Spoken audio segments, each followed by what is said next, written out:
তৃণমূল থেকে সাসপেন্ড আরাবুল ইসলাম ও ডক্টর শান্তনু সেন।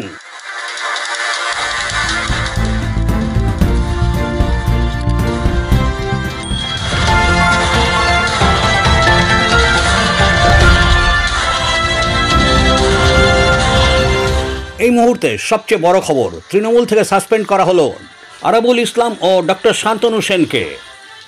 দল বিরোধী কাজের জন্য এই সাসপেন্ড বলে দলীয় সূত্রের খবর। পরিমল কর্মকারের রিপোর্ট, এখন দিনকাল নিউজ, কলকাতা।